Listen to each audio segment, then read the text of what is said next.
amongst the healthcare professionals who counsel couples, a whopping 65% of divorces are caused because of improper communication. Numerous articles are flooded with the importance of communication and how it can make or break a relationship. Naturally, having seen a lot of that happening around me, I was overcautious when it was my turn. Good evening, Toastmaster of the day, Toastmasters present here and guests. Good evening. When I got engaged, I made it a point to quote this statistic to him, and both of us agreed that we will take all reasonable steps towards enhancing communication so that we can have our relationship grow stronger and thicker by the day. My fiance lives in Melbourne, and there is a 5.5 hours time difference during daylight savings. Staying in 2 different continents, in 2 different time zones, it is very challenging. But we always made it a point to steal time out of our daily chores and talk to each other. On one such occasion, I even remember the date. It was 30th of August 2017 here. We had had a long chat, and while we were about to hang up, he said, "Sapna, one more thing. Tomorrow is my mom's birthday. I thought you should know." And I said, "Oh, thank you for that information. That's helpful." Once I hung up, my mind churned and a zillion thoughts raced across my mind. I love giving surprises and I love getting them too. I thought, why not surprise my mother-in-law? Maybe it will help me earn some brownie points as a good daughter-in-law too. I won't tell him, and it will be a surprise for him too. Thinking that night, I sat down, making a long list of what all I could do to surprise her. I even looked it up the internet. Ways to surprise future mother-in-law. And there flashed across the screen thousands of results. 15 impressive gifts to give your future mother-in-law. 35 ways to impress your future mother-in-law. And I kept scrolling and scrolling and scrolling, and the results got weirder. 5 tips on handling a difficult mother-in-law. Ways of announcing pregnancy to an unhappy mother-in-law. And some really odd ones. I thought to myself, Sapna, chuck all of this. This is of no use. Go back to the basics.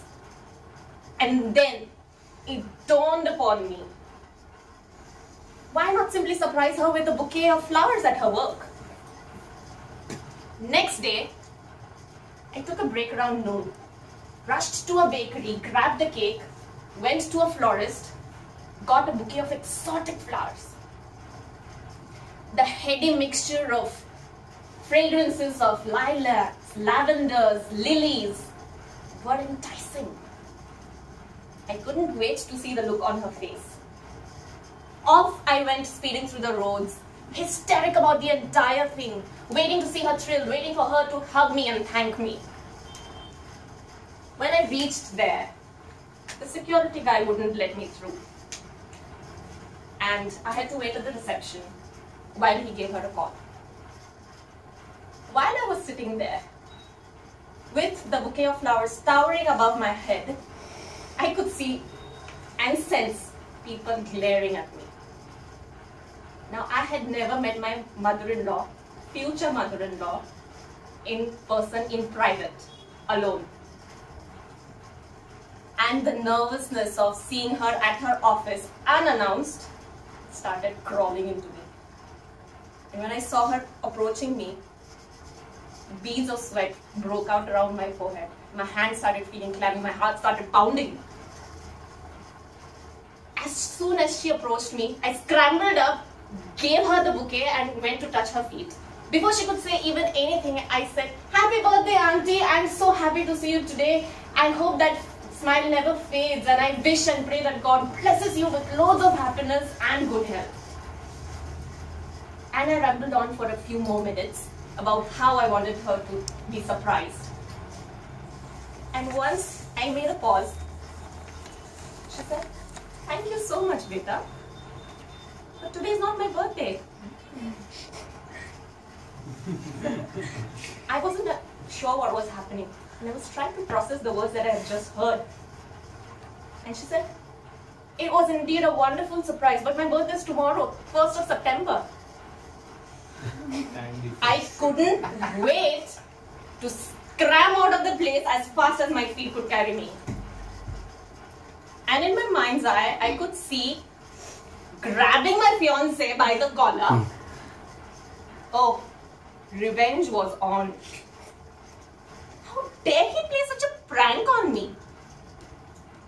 When I went him, and when he called me in the evening, I furiously spoke to him. "How dare you? Is that a kind of trick you play between a future daughter-in-law and mother-in-law? Don't you have any sense?" That wasn't a prank.